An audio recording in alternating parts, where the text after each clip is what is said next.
Hey tubers, it's LA Don here, coming to you from snowy Arnold, Missouri. What I have here is the new, well maybe not so new, the Vivitar Full HD DVR787hd, showing you the formats on the screen. The two that I will be demoing in this low light situation, I do want to emphasize that because it really does a lot better when you're in a sunny environment. The two resolutions that we'll be using currently set at the FHD, which is the full HD, 1920 by 1080 by 30 frames, and on the return trip it'll be at 1280 by 720 at 60 frames. I found 60 frames brings in a lot more light, and by the time I got halfway through the journey, the light was fading fast. So, hope you enjoy the tour. We're going to continue to carry on here and kind of walk you through the whole thing. We're going to go to live video now, so that we'll be moving. Should be as soon as the windshield wipers flash about. So hope you enjoy it. I have muted the sound because I'm not a big fan of the microphone on this camera. It does work, but when the windshield wipers, which do need to be replaced, swipe the windshield, it does tend to disrupt the camera's microphone. Also, some other things, I'm assuming it's the electronics that I pass at the gas stations and such, seem to put a loud buzz in the microphone. That's just a guess on my part. I'm new with the camera, but I am learning it.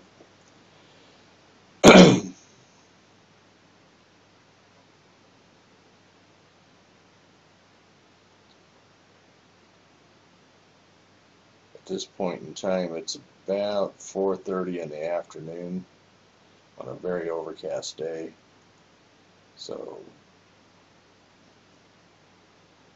and unfortunately, I did leave a piece of paper on the windshield. I didn't notice it until a little later on in the video. So we do have that reflecting. That's kind of a distraction. I apologize for that.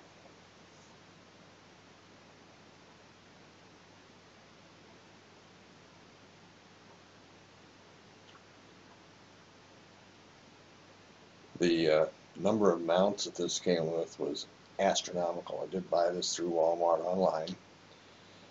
It was $49 for the camera and the two kits, or actually three kits, the outdoor kit, the surfboard kit, and the car kit. Uh, just those attachments, the durability. I mean, they say they're GoPro ready accessories. So it gives you some idea. I mean, they're heavy duty. I mean, I'd have paid $50 for the mounts. Of course, half the mounts I probably will adapt to other uses. I don't think in Missouri I'm going to have much use for a surfboard. If I go to the ocean, I'm sure not getting on a surfboard. But as you can see, the camera is nice and steady. Again, I wish it was better light, but I will be doing this again when we ever see the sun again, or the ground for that matter. I was very impressed. The camera is, all the videos I saw, I did my research, and all the videos I saw, people must have had very small hands, because when they were holding the camera, it looked a whole lot bigger. This thing will literally fit in the palm of your hand. And I don't have big hands, but I could put my hands together like I was praying and hide the camera. So it does a very good job for its size. I would say that not coming with the SD card was kind of a rip-off, but when you only pay $50 for the camera that does this kind of pictures, paying another $19 for a 30, let's see what I get, 32? I think it's 32 gigabyte for $19 for shipping and everything. It was like $68 for this camera.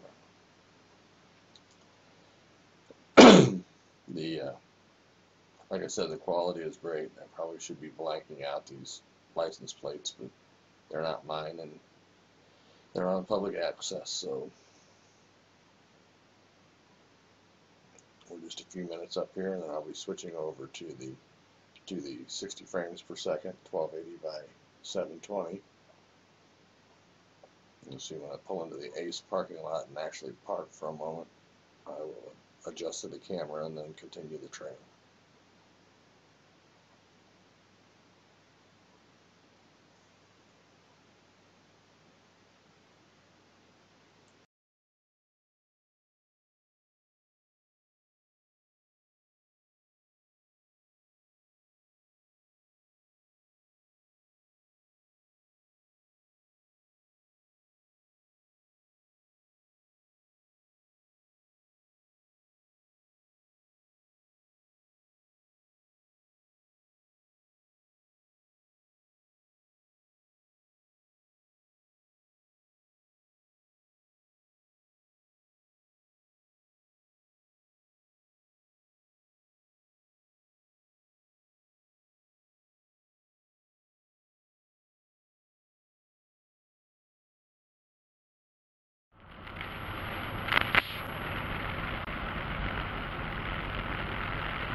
Okay, I've now switched the camera to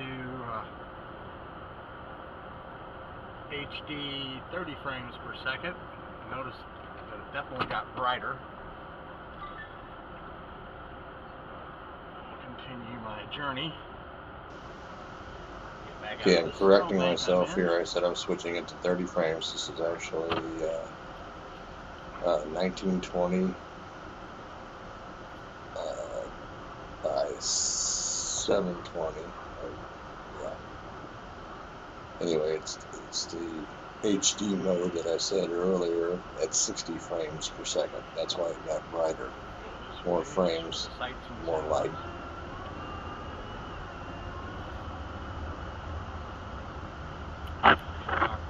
Also, I'm leaving the video actually play so that you can understand some of the problems that I'm having with the microphone. And I don't think it's really a problem. I think it's that the suction cup is so secure, and it's a large suction cup, that it's actually things hitting the windshield and or my wipers, obviously. And it seems like I hear the noise when I'm passing under power lines. I don't know why that would be. I don't even know if that's actually the case. I don't have a radio on. I am using the defrosters because unfortunately that's the only function my car has right now. The vacuum leaks. So you can just listen to it for a while and I'll come back and update you in a few moments. It is extremely overcast. It is 4:45, so that means that we are in the waning daylight hours, so just have to really want to check this more in low light situations too, because I'm not always going to be using it in the daytime hours. The other thing that I wish that they would do on this camera is it gives you a remote control, and I'm really looking forward to doing some neighborhood recordings for the old neighborhood. I used to live up in St. Louis County. Put on my Facebook page for that city, Overland. I was going to do some drive-throughs of the city, different neighborhoods that I lived in and were friends I knew lived, and that I know are now living in other parts of the country, so they can kind of see their old homesteads. So it's kind of important to me that this thing gives me a decent quality know my windshield is not always decent quality. So it's kind of a test to see what it looks like through the windshield.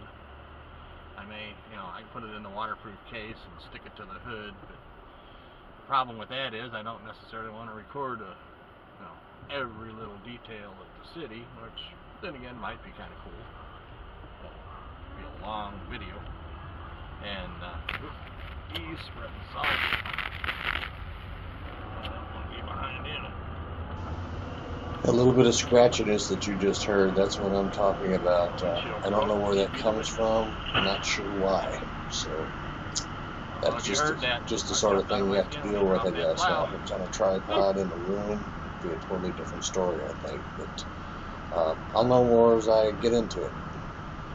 But I will say one thing, these roads actually looked a whole lot better yesterday after the huge snow. I think everybody was caught somewhat unawares because they told us it was just going to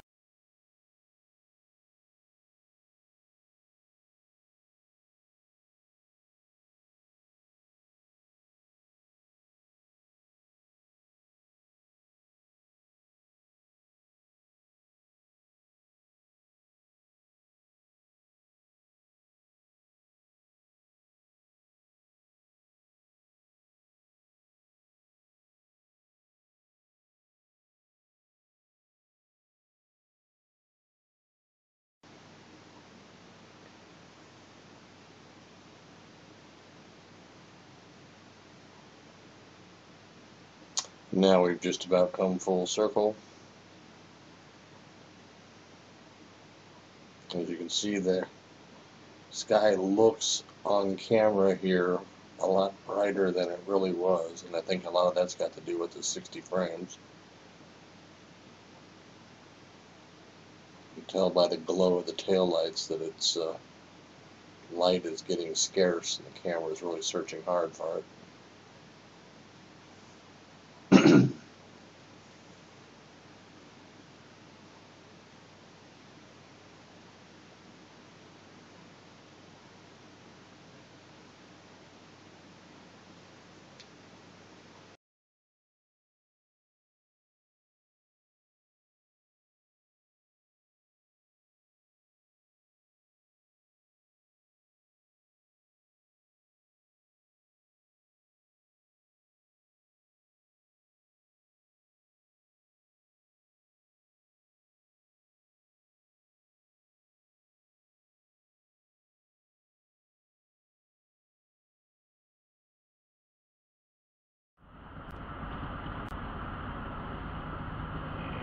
those who know me, you can probably tell I'm headed backwards towards the house. I want to go see what some of the side streets look like, other than my own, and confuse those that are trying to track me to my house.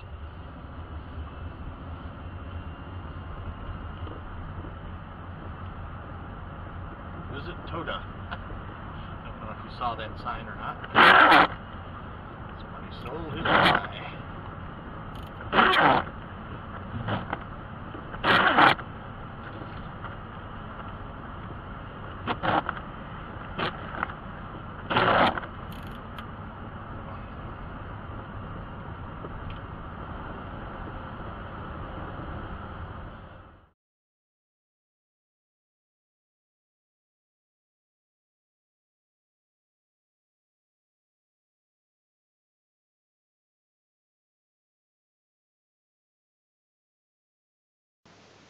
Now, for those of you paying really close attention, you'll kind of notice now that at certain points you'll see a shake in the camera. I don't think it's the mount. I know it's not the mount. The mount is solid. I think the situation is it's getting low light, so the when there is a bump that normally the camera would allow for, it is putting that little flutter in, just due to the fact that it's the iris, or whatever it is inside the lens, is not adjusting as quickly as it should. So you may see a few of those going over these bumps, like a little wrinkle in the picture. Haven't seen one since I noticed that coming down that last street. I noticed one just before we got to the stop sign. But other than that, I'm pleased as punch. It's almost 5 o'clock now, and about 15 minutes from actually being dark with the overcast the way it is. As you'll notice when we get back to my house, the gas light's on outside, and it usually doesn't come on until about, or start coming on until about 10 minutes before dark, and then it'll slowly get brighter.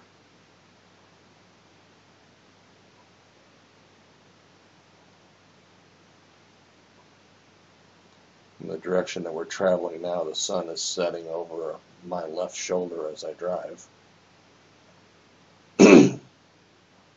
And as I said, we are in Lower Arnold, which is down in a valley next to the Merrimack River, not far from the Mississippi River.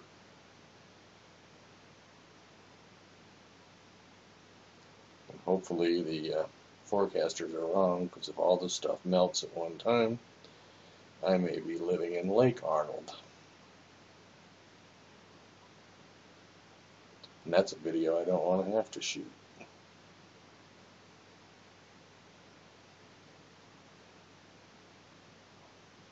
Tell the car's warming up real good though, because my roof is melting off very quickly.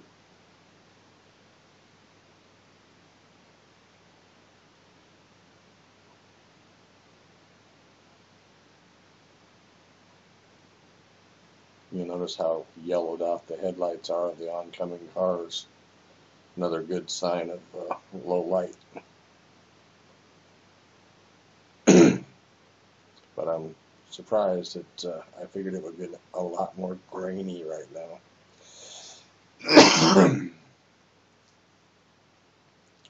2 more turns and we're there.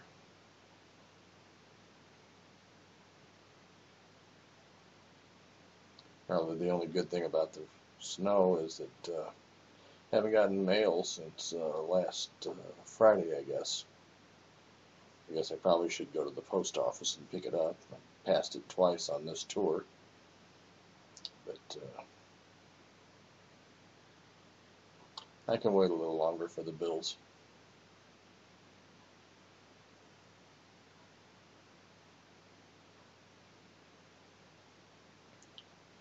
I can see obviously that the post office vehicle hasn't been in front of my mailbox, but curiosity gets the best of me, so I'll check it out.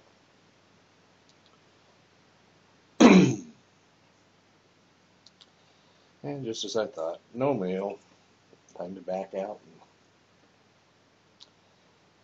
In this kind of weather, I usually back into the driveway. A lot easier, just have to clean the windshield off on my side to get out. And generally, I'll go up to the car wash and clean the rest off.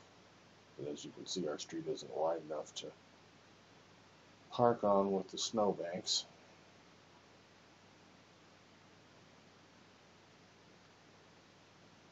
I have my small trailer parked a little close to the driveway, and I was trying to scoot over far enough that I don't get out into the snow. Almost hit it.